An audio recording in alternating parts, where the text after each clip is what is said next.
Hey kids, you trying to get into Segment City? Well, you really shouldn't, because Segment City is a mature podcast, and listener discretion is advised. I'm just trying to look at... I know I'm in an alleyway. I know how I look, but I got some fireworks for you kids. I got snakes and I got sparklers. That's all I got. Oh, don't give me that.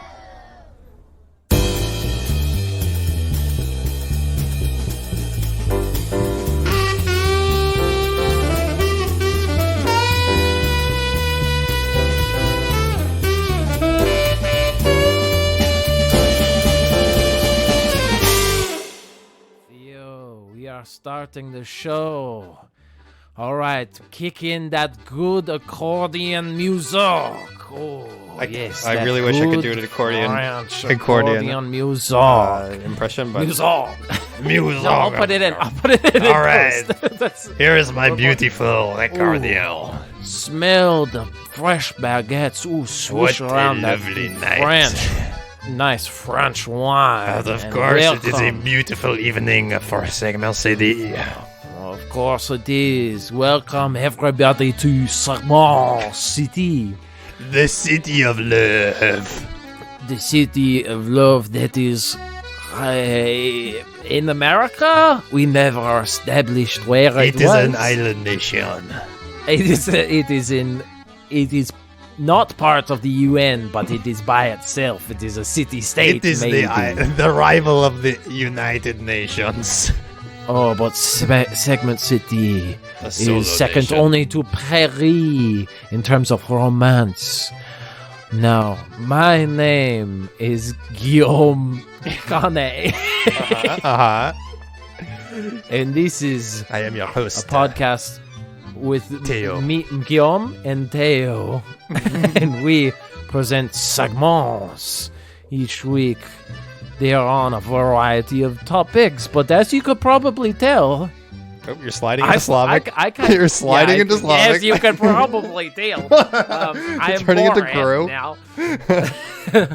As you could probably tell, this week I have a theme. Oh, Can you guess what the damn theme is? it is France. Oui, it is France. I stumbled into segments that just have a very French flair to them. So, Theo, I am going to start the show off unlike how I normally do. This is Will Stories. Ooh. Because myself, I'm not going to do the accent the entire time. I've visited Paris. Have you? Have you ever been to? Never been to Paris. Have you ever been to France? Never been to France. France. We're gonna get into offensive French accents, but it's fun. You could make fun. The French are like in a category of people that you can absolutely make fun of their accents. If you want to pick that fight, I'm gonna let you have them. All right. I'm not gonna. No, there's no fight being picked. You can make fun of the French whole accents. nation of France decides they're coming after Will Kane. I might have to join Will. I might have to join France on that one. I don't know. I think we could win that fight. I think they would throw up the white flag really quickly. So Place your bets. Come on down. Come all of on. France versus one man. hey, welcome to Paris. I'm about to suck you right in the jaw. But I went to Paris. I studied abroad in London, good old London, and so I took That's weekend not trips. in France. As people did. A lot of people, like some people, every weekend was going on a trip, and I'm like, that's a little much. You're already in a place. You're already in a place.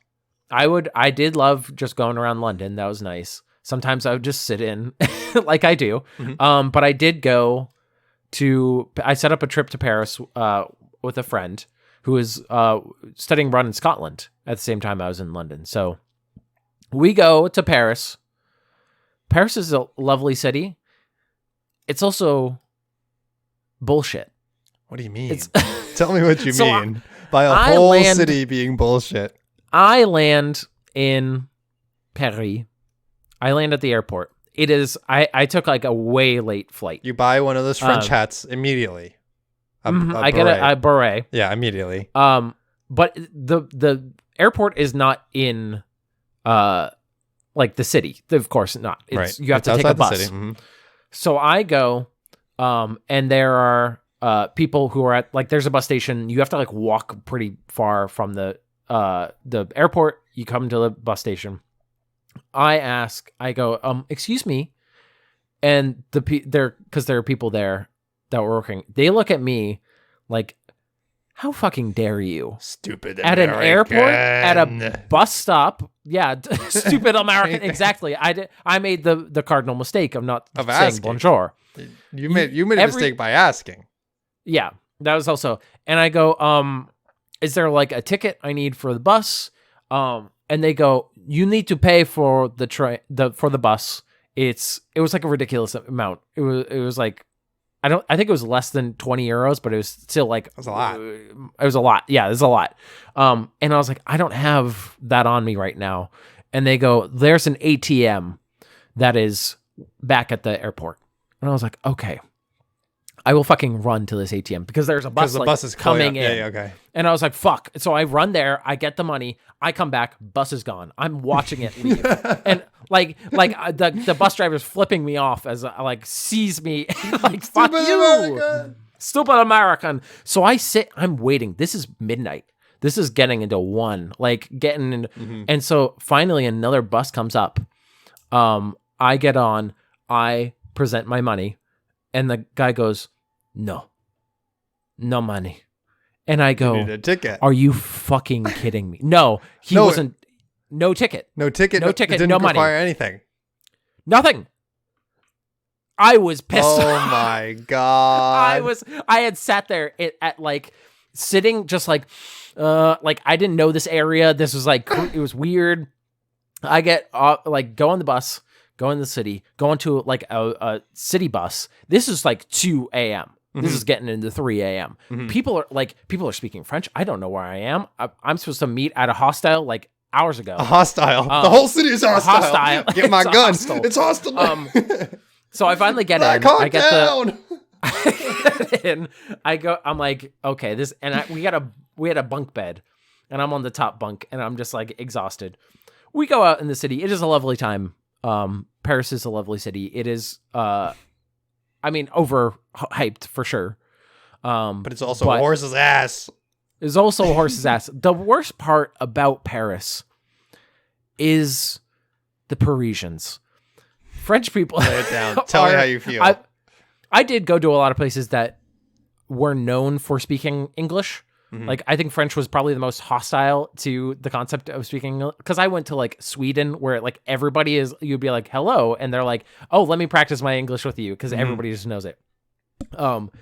If you need to make an effort, but the problem is me and my traveling companion had barely any French. I did not take French. Neither did he. So we were just like, bonjour. And they're like, they immediately knew. They just want you to say bonjour. Like, they want you to try a little bit. Yeah. Bonjour. And we have a lovely time. We go to like the catacombs of Paris, where all this, there's skulls and spooky down there. It's great. We go Eiffel Towers, full of people trying to like sell you trying shit. To find the spookiest place. Every city he goes, spookiest place. That might, that's not untrue. Yeah. If it is known for being spooky, I specifically was like, I want to do catacombs. That was the last thing we did before we left, was we went to catacombs. The Eiffel Tower was the base of the Eiffel Tower. You can go up. We didn't go up, but like, it is people just hawking shit or trying to pickpocket you. Yep. That is, it is because they know tourists are there.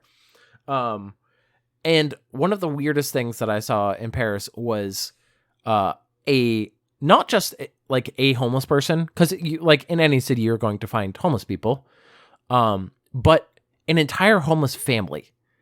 And that was very weird to me. I think that is the weird cultural difference that I had not experienced before. It was like parents and then 2 kids underneath a blanket.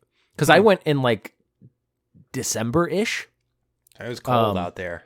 It was cold, and it was like, it was weird. It was just a really weird. I'm like, okay, this your kids are here. I don't know if this is like, but then your like bad part of your brain goes like, is this a weird ploy? I don't know what this was going on, because your bad part of your brain is like, are they rehearsing for a play? Is this practical experience?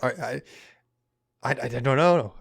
Am I going to be like, your children are adorable, and then they're going to jump out and they're actually like little people? Oh no. They just start like beating me up, and I'm like, no. You But think it was- I'm adorable? How dare you? And that was just my trip. Do you want me to tell the most embarrassing part of it though? I mean, you're here. You've come this far. I was like super hard. It's embarrassing for me kind of, but my traveling companion was renowned in the group of friends that we had that were also traveling for picking the worst places to eat. What a reputation to have. Hey, let's try this place. This looks good. He was renowned for finding McDonald's.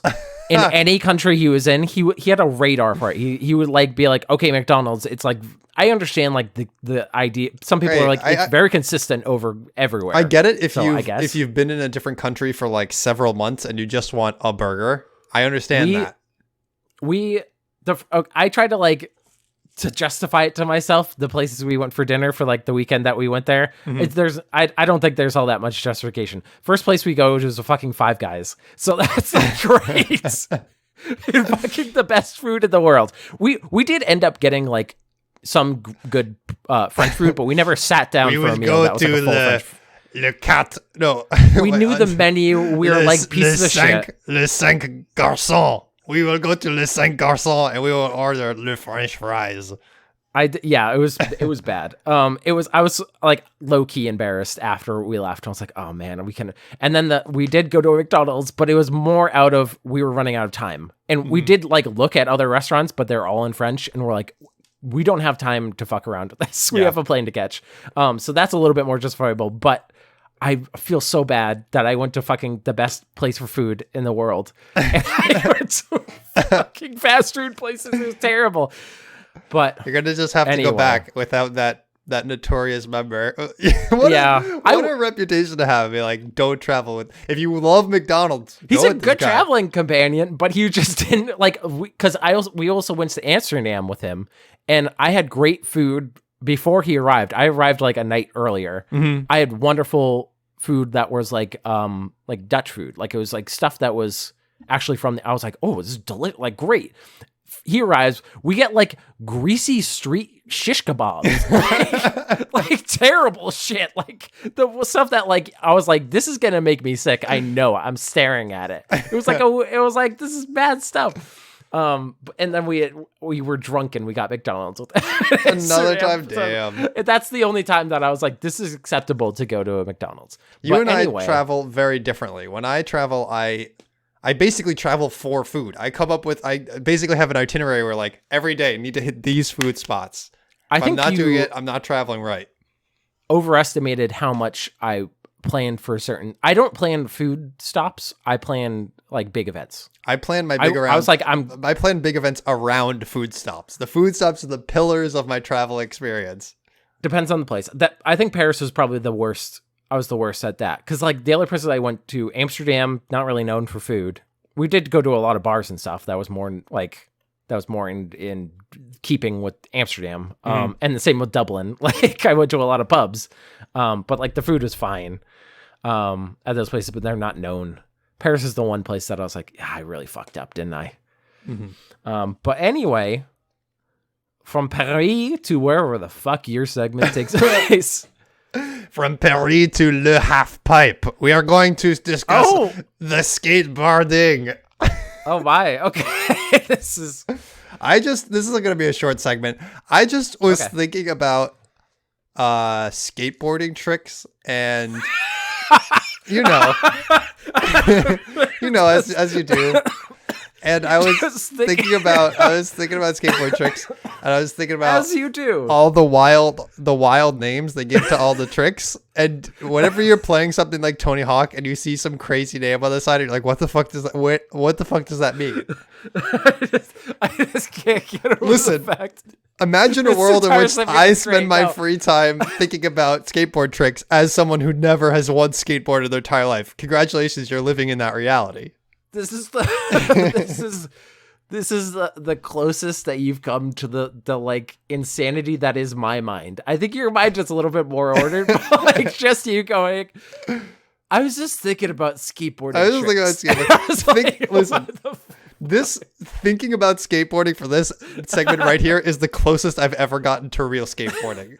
I've tried skateboarding. I've fell off the skateboard when I put one foot on it. You put one foot and you're like, whoa, it moves. And like a Three Stooges bit, I just immediately trip on it. Oh, okay. I'm ready for these great names that I just want to give you some names. Here we go. All right. So you got your general terms, which are front side and back side, easy. You know, They got the nollie, which I knew about the ollie. I didn't know about the nollie, but apparently nollie. They got the switch, the fakie, the pop, shove it, grind, slides, and grabs. All right, those are your basic terms. Those are basic. You're just blowing through by the way, the nollie is only when you do an ollie in New Orleans. I hate you. Because you said Nolans and I didn't even know what you meant. New Orleans. That's how they say it in New Orleans. Is it? Apparently, I've never been to New Orleans. New Orleans. Saying Nolans sounds like something they'd say in Nolans, Western Mass. Yeah. Nolans. All right, then we're just gonna run through all of these flips because there's a lot of flips. Okay, we're gonna flip through it. I just think there's some great names here. Finger flip, original kick flip, heel flip, frontside, backside 180 kick flip. I'm already lost as fuck because things are crazy. What the hell is a frontside, backside 180 kick flip? How do you do that? There's a lot of geometry happening. And There's a lot of trigonometry happening here, and algebra. And apparently to be good at skateboarding, you have to be very good at math. You have to do that thing in movies when all the equations are going behind your head. Maybe Tony Hawk is the best Hawk person, as opposed to he's smarter than Stephen Hawking's. That's where you were going. I was like, what do you mean Hawk persons? What is this Hawk persons you're talking about? What the fuck is my mood right now? The elite league of Hawk people. Stephen Hawking. Tony Hawk. I'm energetic, but also I'm off the rails. Here we go. I have too much energy and I'm flipping. I'm flipping, flopping everywhere. I'm ready for more. Are flips. you doing next one? Ollie Impossible. I don't understand. It's called Ollie Impossible. And then there's the Ollie Imposter. Imagine being the first one to do the Ollie Impossible, and everyone's like, "Fuck, we already named it. It's already named the Ollie Impossible. Like, what are we gonna do now?" And then you get into the chumps who didn't go to math class because this one is called Front Foot Impossible Bigger Spin. So they didn't come up with a number. It's just, how big is it? I don't know. It's bigger, man. It's just bigger. It's just a bigger spin. That's a comparative statement. It's like there's a generational split right there where all of the skaters skipped class, but not math class. And then the next generation came along and they said, fuck math class. We got bigger spins to do outside, baby. Catch me outside on this pavement. I'm sorry. Are you saying that skateboarders might be slackers? I didn't say it. Now you've got the nation of France and a nation of Skater Nation after you. You got imagine how many French public enemy are coming. Public enemy number one of Skate Nation. Oh my god! Imagine the French trying to say all these names. I'm trying to do an ollie. I'm trying to do le fakey big spin heel flip. Big spin. Next up, we got the ghetto bird. What kind of bird is a ghetto bird? Ghetto bird. Is that a pigeon?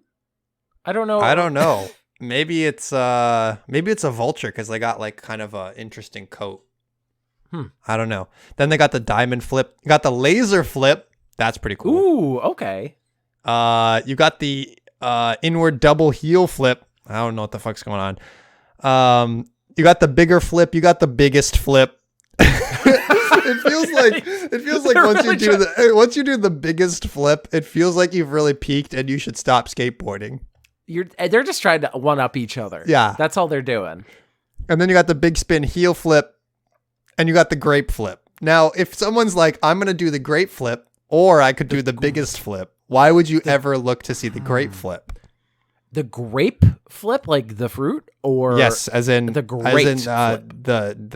The premature form of a raisin. Yep. Okay, yeah. So I'm imagining with the grape flip that it does include you have to have a grape on hand.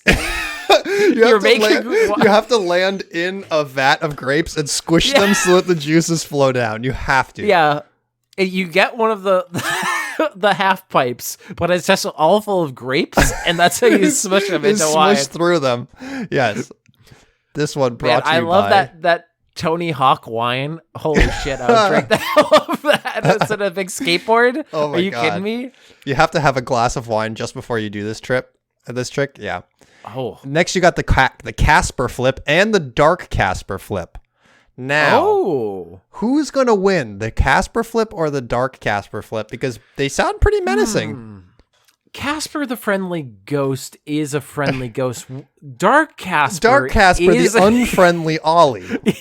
Which one? He is kind of a bastard. He's kind of a bad boy. If you do the dark Casper flip, you do get shoved off of your skateboard immediately after. Yeah. Yeah, you do. I think Casper is in it for he's throwing parties and stuff. Casper's like in the house and he's like, can we not throw parties? The family's gonna come home. And Dark Casper's like, shut up, nerd. He gives him a swirly and stuff. He starts half piping. He's drinking Tony Hawk's wine. Like, they're going off the rails. He's drinking off his Tony Hawk's wine. Next up, you got the hospital flip, which seems, I mean, like, maybe you don't want to end up in one. You're going to tempt fate by doing that one. You got the alpha flip and you got the beta flip. I don't know who's out here doing the beta flip when you could be doing the alpha flip. Yeah, this is very beta of you to you got the beta flip. You got the dolphin flip, which is also called the murder flip, also known as the horse flip. Oh. You got the dolphin flip, the murder flip, and the horse flip. 3 different ideas. These are 3 very different concepts. Okay, dolphin flip. I'm like, dolphins do flip in real life. That makes sense. Yeah, right. Murder flip sounds like you're going to do the murder flip and then the hospital flip. I guess you're going right there. How they got the horse flip? Horses don't flip, do they? Horses don't flip. They maybe do a barrel roll. They do. Maybe. If I saw a horse do the flip the same way that a dolphin does a flip, oh my God. That would be a sight to see. It's multiple flips in the air. It's having a great time. Yo, bro, want to see me flip my horse? No way you flip your horse. There's no way you flip your horse. Maybe they changed the name because they're doing a lot of dressage skateboarding. Whoa. That would be next level. They would. Next, you got the unnamed Haslam flip trick. Oh, that's lazy. Are you fucking kidding? Lazy. They that's literally stupid. called that's it something unnamed. mid-2000s. Okay, H.P. Lovecraft. You got the did I already mention the nightmare flip? Because we've also got the frightmare trick. Got the nightmare and the frightmare. Just, if you want to string together that combo. That's the second phase of the boss of the nightmare. You got the psycho white boy, which is good. Just any white skateboarder. Any white skateboarder. Yeah. And you got the illusion flip, which is one of my favorites because you want to see me flip this board? Want to see me do it again? Yes, pretend. It's like when they do the illusions, do levitation, like when it's just one foot like down, except they're doing that but with flying. Like they're not actually leaving the ground. It's made of mirrors, so it looks like they're floating. It's obviously mirrors. Oh my God, he's actually doing it. He's flying. It's an illusion flip. He just glued the skateboard to his foot. Oh my God. So that was the list of all the flips. They have all of these flips and explanations of what they are on Wikipedia, which is really impressive because, I mean, there's a lot of flips on here. So if you're interested in finding out more about skateboarding, I just like poking fun at the names. I don't actually care about the execution. So if you want to go deeper than that, hit up Wikipedia. Skateboarding is a thing that should only be done in video games. This is my hot take. Well, the Psycho White Boy is a late back foot varial shove and flip. The name of the trick was coined by Jimmy Carlin. However, this is unclear who invented the trick. Is this what we sound like to other people when we talk about stupid shit? Like when we talk about technical stuff? You just said a bunch of words and I am not there for it. I don't know what's happening. Let's get deep into the lore of into the world of skateboarding and not be able to actually understand any of it. Just learn a lot of phrases and words to make it sound like very impressive. I want you to name 3 skateboarders other than Tony Hawk. Oh no, I can't even name one of them. The Tony Hawk. It's only Tony Hawk. It could be an illusion trick. As far as I'm concerned, Tony Hawk might be the only professional skateboarder. I have no way of knowing. Yeah, we could look this up. We're not. It is the end of the segment. If any other skateboarder had a video game, I would know about it, and I would know about them. So maybe there are they other gotta break through franchises, but Tony Hawk is the only one with his name on it. The only one I know about Tiger Woods, but I also know about Rory McIlroy because he had a PGA game. Yeah, there's tons of John Madden. That's a man. That's a man. He's football. Something you gotta do the football. That's my John Madden impression. John Madden on that hospital flip, baby. I had a heart attack. Get me into the hospital flip. He flipped over. You flip him over into a gurney. What if it's on a gurney? Oh, shit. Skateboard on a gurney. You have to BYO gurney. This is a BYO gurney affair. Did you call an ambulance just so you could get our gurney? Someone called 911. Yeah, I'm about to go down this half pipe. Just stand by 1 second. I'm doing the hospital flip. That's just call an ambulance, but not for me. Well, now Get for me later. We're gonna flip from my segment right into yours. That's it. I did it. And you know who's gonna be flipping in their grave after this segment?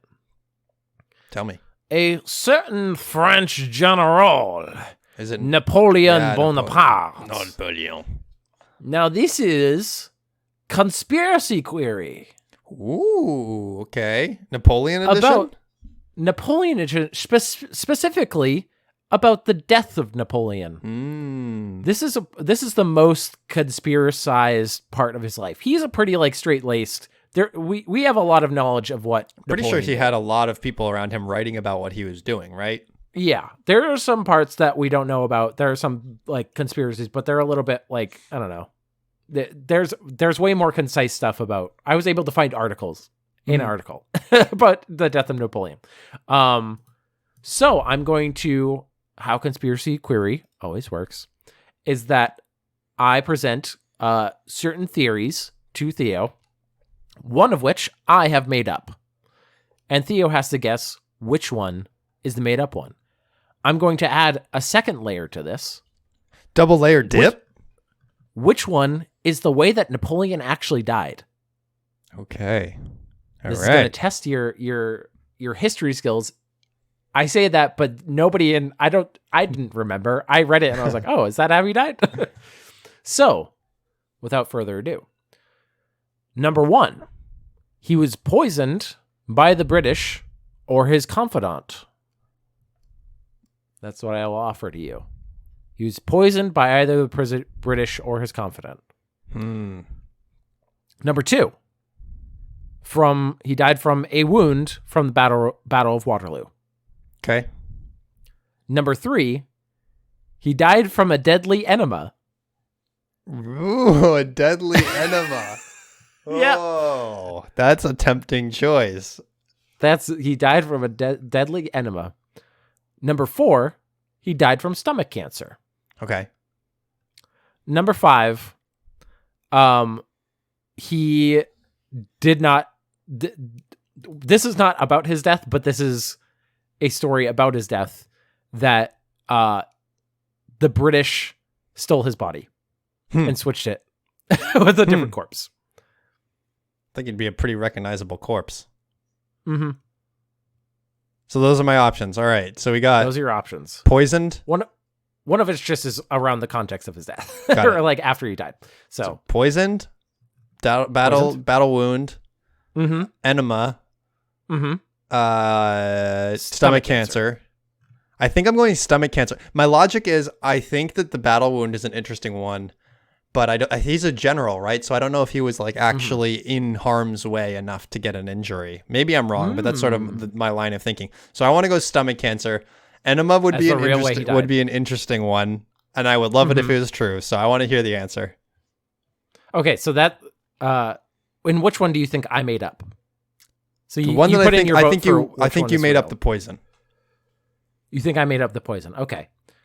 You are correct about the stomach cancer. That is how he died. The way that they figured out, one of the pieces of evidence that they use, I find very fun.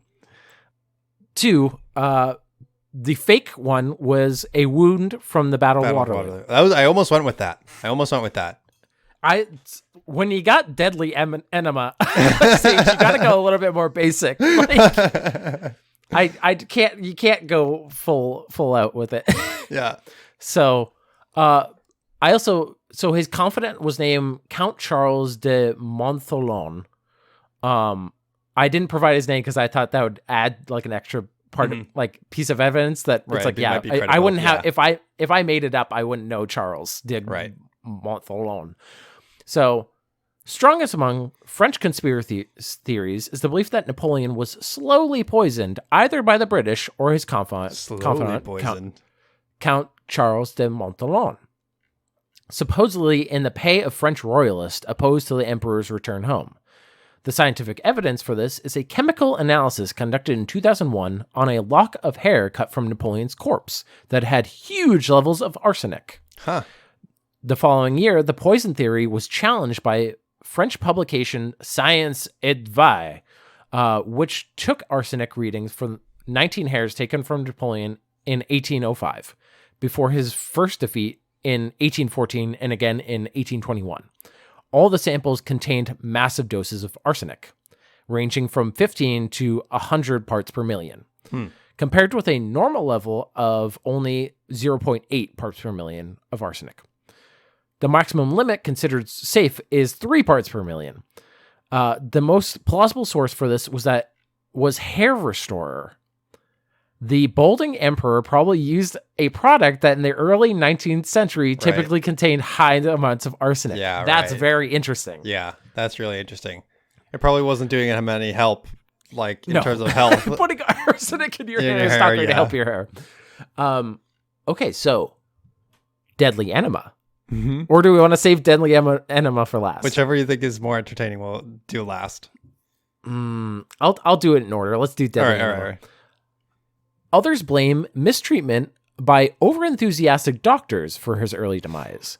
According to forensic pathologist Stephen Karch at the San Francisco Medical Examiner's Department. We did a big old rectal scan. So he got a big old ass, so we put it in the machine. That's not how it works. In 1800, they didn't have an ass machine. Got a big old ass machine. You know those machines that spin it around really fast, the tubes? Well, we just took a big old chunk of his butt and put it in there. What if they're like, put his butt in the machine, and they're like, wait a second, is this a guillotine? And they cut his butt off. Oh, wrong machine. I'm sorry, Emperor. So, Medical Examiner's Department in 2004. Doctors gave Napoleon an enema every day to relieve his sick stomach and intestinal cramping. I think that's probably what caused the sick stomach. Maybe get a dietitian and stop sticking things in your ass. Stop washing it. So the guy can shit it on his own. Also, it was like 1800s. I couldn't imagine that it would be that clean, whatever they're cleaning it out with. Ugh. Yeah, just dirty water that causes dysentery, but you're just putting it. We got it off of the street. The peasants were shitting in it, but it will be fine to clean out. They're just like, I hear beer is safer than water, so maybe we should. Oh no. We have for you a double IPA to try to wash it out today. Ooh, very yeasty. Very yeasty. This, combined with regular doses of a chemical called antimony potassium tartrate to induce vomiting, would have left him perilously short on potassium. This could lead to a lethal heart condition in which the blood flow to his brain is disrupted by bursts of irregular heartbeats. That is crazy. Mm-hmm. Blood flow disrupted by irregular. So he's like, they're just making him shit and vomit so much that his heart is like, I'm done, man. He's having literal brain blasts. His heart is palpitating. Give me another enema. I need another brain blast. Whoa, brain blast. Imagine the doctor's like, I fucking hate my job. Psh, brain blast. I have more battle strategies. You're just like, I want to die on the field of battle, please. I don't want to die shitting like Elvis. Stomach cancer. So this is the way he actually died, according to the Times and also from what you know. In 2005, the U.S. National Center for Biotechnological Information backed the stomach cancer theory based on a study of the emperor's trousers. Trousers, you say? The emperor's new clothes. Researchers from the University Hospital of Basel and the University of Zurich studied 12 different pairs of trousers worn by Napoleon between 1800 and 1821 to determine his weight at death, to see how it had evolved in the last 2 decades of his life.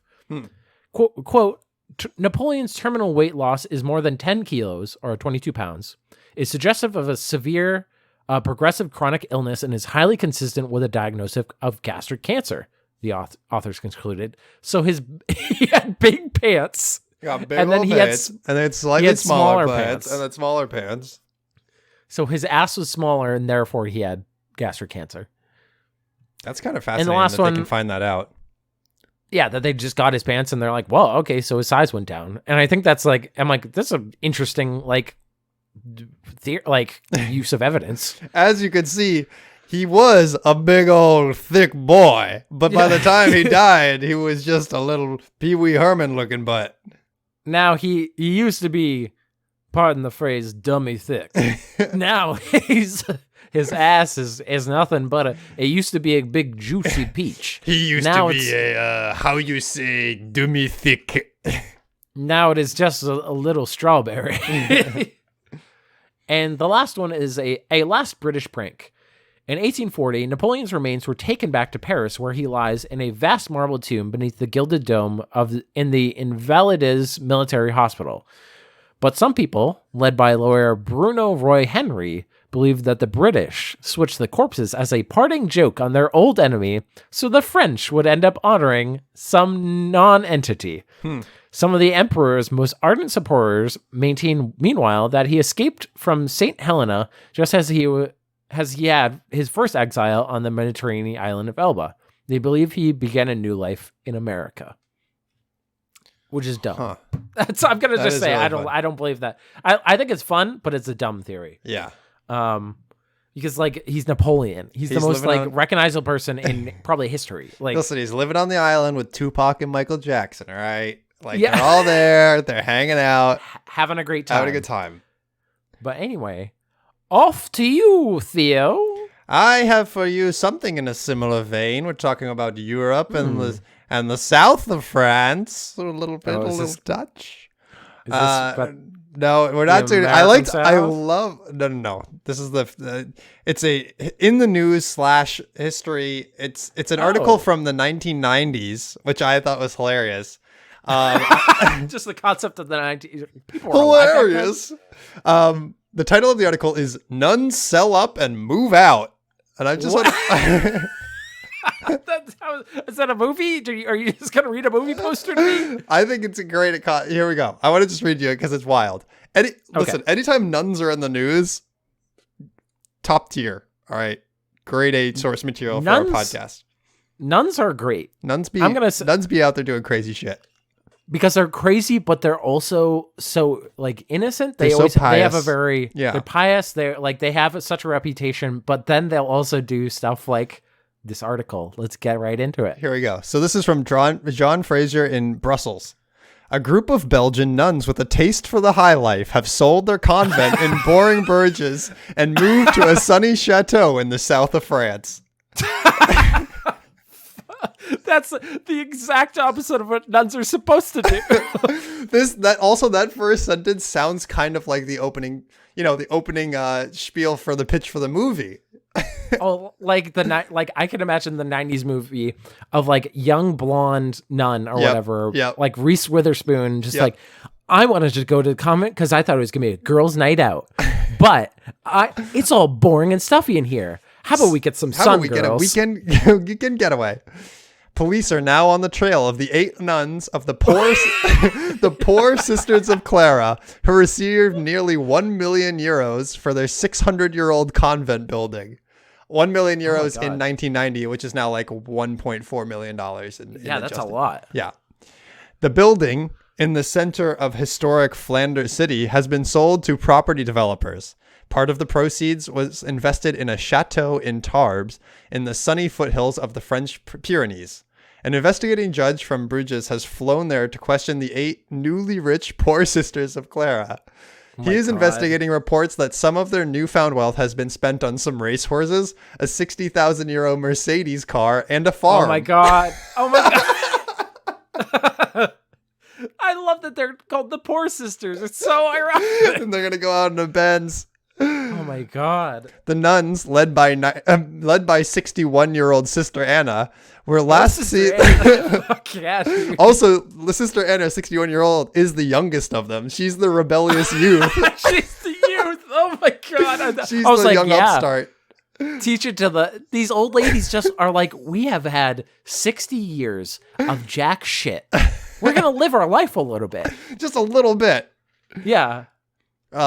The nuns, led by 61-year-old Sister Anna, were last seen leaving Bruges in a convoy of 2 cars and an ambulance. The ambulance was for frail 93-year-old Sister Agnes, the oldest of the group. Just in case. You never know. Just bring the ambulance. We have millions of dollars. She might fucking die any minute, man. God isn't looking after us right now. This is fucking amazing.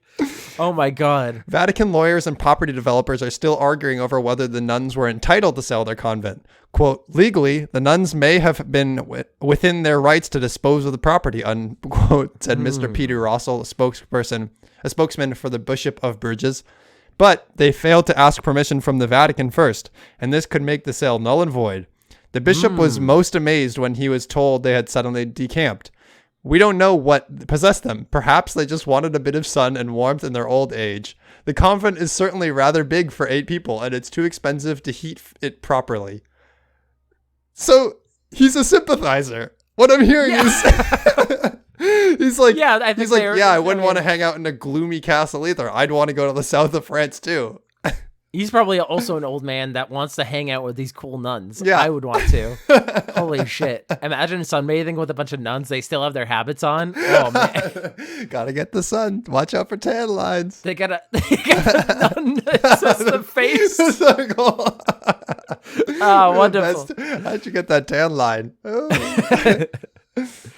Police are investigating suggestions that the convent was sold to a property company for a fraction of its real value. The Belgian legal investigation is centered on the convent's former caretaker and odd job man, Mr. Ronnie Crab, 35. Yes, Ronnie Crab. Ronnie Crab. Police are investigating allegations that he accepted money from the nuns for his help in the transaction. Legal sources in Bruges said last night the sale itself appears to have been legal, even if the Catholic bishop disapproved of it. Under Belgian law, the nuns have the legal right to the convent and its contents when they were living there. They bought their new French chateau, which lies between Tarbes and the holy city of Lourdes, about 2 years ago. Police believe they got the money by selling art treasures and religious relics from the convent. The 3 racehorses were also bought in the convent's name. I love it. I love it so much. Oh my God. The deals were reported to the police by the youngest nun, Sister Claire, who were in her 50s. She is said to have, quote, personal reasons for having made the complaint. Yeah, because you weren't invited, Claire. Get the fuck out of here. No one wants. I don't think they should. You know why she reported them? Because she can't fucking hang. All right. She can't hang. Nobody. She's absolutely. That's why. Listen, Clara, you're just a fucking snitch. That's why we're not allowing you to come. It is believed that they took the cash from the sale of the convent with them when they left for the south of France. Quote, 50 years ago, they would never have defied their bishop in the case they would go to hell, said a Belgian journalist. Oh my God. But the spirit of female emancipation has even penetrated the nunnery walls. The convent building has been sold to the property firm S.A. Oh gosh, Coulter-Genevest, something crazy. Meanwhile, the Bishop of Bruges is also disturbed by another property deal involving the same order of nuns, this time at their abbey in Newport on the Belgian coast. The 4 nuns are the four nuns there are planning to turn a wing of the building into a 4-star hotel. Oh my The God. hotel will have Yes! this hotel will have a heated swimming pool, a gourmet restaurant, and a fitness center. End of article. Oh my God. I love these nuns. I want to be these nuns. I want to Can be I these just nuns. Yes. I just want to sell everything and go live in the south of France. You know, just make it work. You live in a castle, but it's dim, and you could sell it and go live somewhere amazing. More power to you. Yeah. Nuns live in their lives. Best lives. That's true. Well, from the shock of nuns selling their nunnery to a different kind of shock, a culture shock. Nice transition. This is a Wikipedia historian. It's not really a historian. It's not about history, but more of a certain condition. This condition is called, going with our French theme, Paris syndrome. Interesting. Okay. Do you, from the name, and just the name alone, what do you think Paris syndrome is? It is thinking that all Americans are stupid and not worth your time. That's it's true. It wouldn't be a syndrome because that's the truth. Paris syndrome is a sense of disappointment exhibited by some individuals when visiting or going on vacation to Paris, who feel that Paris wasn't what they had expected. Yes, you got overhyped. Paris, you thought it was heaven. You thought it was, please have another croissant. Please have some French toast. And no, it's just people being rude. This is an actual. So the syndrome is characterized by a number of psychiatric symptoms, such as acute delusional states, hallucinations, feeling of persecution, derealization. Feeling of persecution? Why? Why me? It's not a feeling. You are being persecuted by Parisians. Yeah, on vacation, definitely. Depersonalization, anxiety, and also psychosomatic manifestations such as dizziness, tachycardia, sweating, and others such as vomiting. It is viewed as a form of culture shock. It might just be hanging out with French people. Getting to the top of the Eiffel Tower, and it's been your lifelong dream to propose to your girlfriend at the top of the Eiffel Tower, and someone just pukes over the side. And they turn to you and say, they wipe their lip and say, sorry, Paris syndrome. Mm-hmm. What's interesting is while the syndrome has been particularly noted among Japanese tourists, it has also affected other Asian travelers or residents temporarily living in the country, such as from China, Singapore, and South Korea. So I think that's very interesting. That it's only specific to Asian? It mostly tourists? affects people from Asia. That's which is very interesting. So the history of this. Dr. Hiroaki Ota, I butchered that first name and I apologize.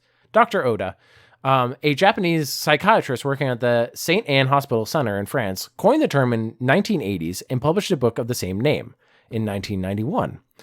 Katada Tamani of Nisai Hospital wrote of a manic depressive Japanese patient suffering from Paris syndrome in 1998. In 2004, Dr. Oda and co-authors wrote in a French psychiatric journal that France was the only European country to offer specialized care to Japanese citizens in their own language as an agreement between the Japanese embassy and Dr. Oda's department at the St. Anne Hospital. In the article, they state that between 1988 and 2004, only 63 Japanese patients were hospitalized and referred to Dr. Oda. 50% were between 20 and 30 years old. Of the 63 patients, 48 were diagnosed with schizophrenia or other psychotic disorders. Whoa. So they didn't get schizophrenia. I think they had it and were interesting, right? And so it attributed to I wonder if it was like travel related stress or something that triggered it. Yosef Mahomadia, a physician with the hospital Hôtel de Paris, indicates that Paris syndrome is psychopathologically related to travel rather than the syndrome of the traveler.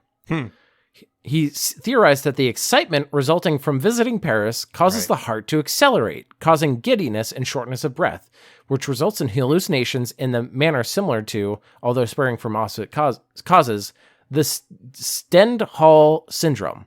Oh, wow. So I was actually backwards. I thought it was people being disappointed with Paris, but actually what it is that you're so excited with Paris that you get sick from it.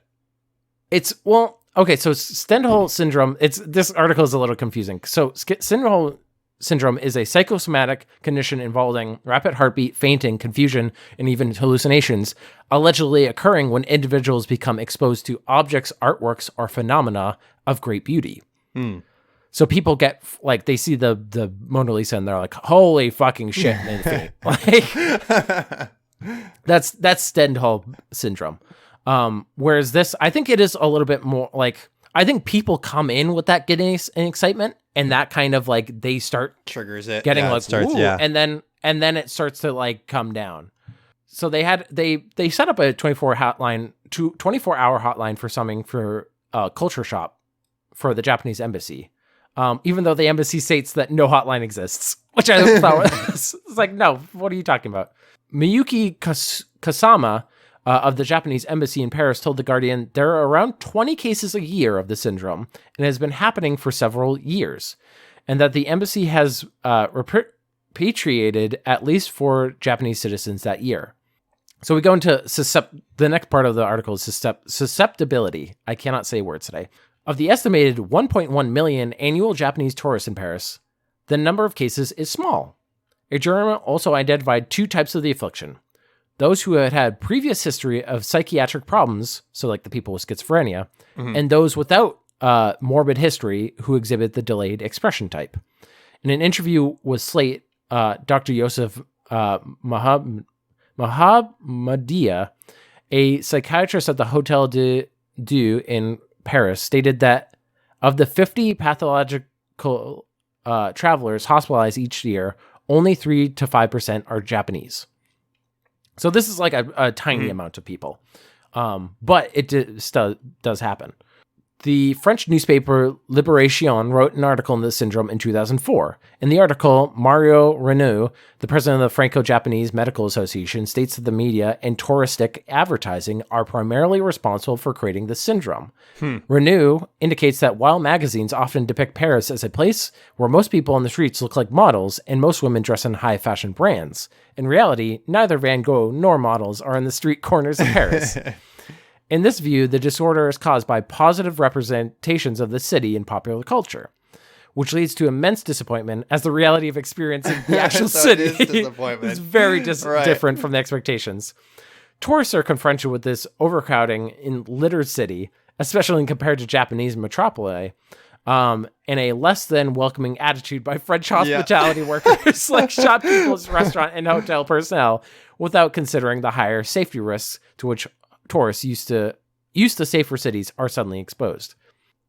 They report that also a few of the million annual Chinese tourists in Paris also have this affliction. They say that, quote, Chinese people romanticize France. They know about French literature and French love stories, but some of them end up in tears, swearing they'll never come back. The article cited a 2012 survey from the Paris Tourism Office in which the safety and cleanliness received low scores, and also noted that the Paris Police Prefecture website was made available in Chinese, in addition to English and French. However, Michael Liu, head of psychiatry at Bachat Claude Bernard Hospital in Paris, noted in an interview that, quote, traveler syndrome is an old story. And pointed to Stendhal syndrome. So he's like, boring whatever, old dude. News. So that was, the first part of that was a lot of just like information. I probably should have led with the more interesting thing, which is what it is, which is people coming to Paris thinking it's the shit. Like people, I read also a few other articles where it's basically people who are super excited to go. And because they think that is going to be like perfect. You know what I mean? They think they're going to have their perfect Parisian city.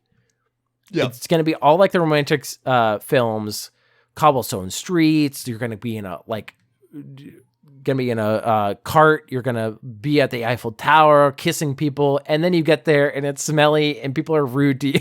Yep. And so you're like, oh fuck this though. And then you get physically sick from it. I think I read in another article. This is just outside the Wikipedia article. That part of the reason they think it might affect Japanese and other Asian tourists more is the differences in people's manner is extremely exciting because of decreased levels of formality and communication, frequent fluctuations in mood or tone, and incomprehensible humor. So it's, I think that's very interesting. Like, cause I think Japanese is a very, like, it's a very precise language, especially in comparison to Romance languages. That are a little bit more loosey-goosey. If anyone's had to learn English, you know how fucking stupid English is. But I thought that was a fun little... I've heard of Paris syndrome before, and I saw this and I was like, oh, right, I forgot about Paris syndrome. I think it's super... It's like a fun little thing. And it makes... It's one of those syndromes that you go, yeah, that actually kind of makes sense. It makes sense, right? Yeah. I feel like we've all had that happen to us, like... You hear about something so much that you get your hopes really high up, and then you get to the actual thing and you're like, oh, it's just like everything else. Yeah. Yeah. But anyway, this podcast is just like any other podcast. Oh, and don't be like, okay. We're just like all the other girls. I I'm the most common thing. I thought you were different. I thought your podcast would never end. Man, I'm on that average, man. I am top of the bell curve. I am just living life to the fullest, and we're ending the podcast now. Thank you, everybody, for listening. I hope you had a wonderful time in Segment City. Your visit. And on to offended. I'm sorry. But if you want to send some hate mail our way, send it to segmentcitypodcast at gmail.com. You know where Will's at, Skater Nation. Let's unite around the if you're a skater, send it also down, to our Twitter. Down with the Will, up with the skates. Send it to our Twitter at Segment City. Our YouTube is Segment City that has some individual segments. If you like this episode, send us a review, send us a rating. We'd love to hear it. And we want to give a big thank you to someone in particular. You know who's not like all the other girls? Rachel Robinson. She's the best. She is the fine French one of people. She's the Tony Hawk wine of this podcast. I didn't expect you to have a French story. I didn't expect the nun story to be. It just kind of fit. You know, sometimes the universe just delivers. The skater story was out of nowhere, but that's fine. I loved it. Yes, thank you to Rachel. She did our intro music, and you can find her on the web if you're so interested. And we're on the web. We're here. Surfing the net, baby. Surfing. That's a different kind of board sport. I only do board sports. I have to leave. I have to go do my board sports. Goodbye. I have to end this podcast because I have to go do board sports. Would cricket be a board sport? I'm gone. I'm doing board sports now. Because he have... Oh, he's gone. Do I get to do the podcast now? I think cricket's a board sport. That's my hot take. Bye.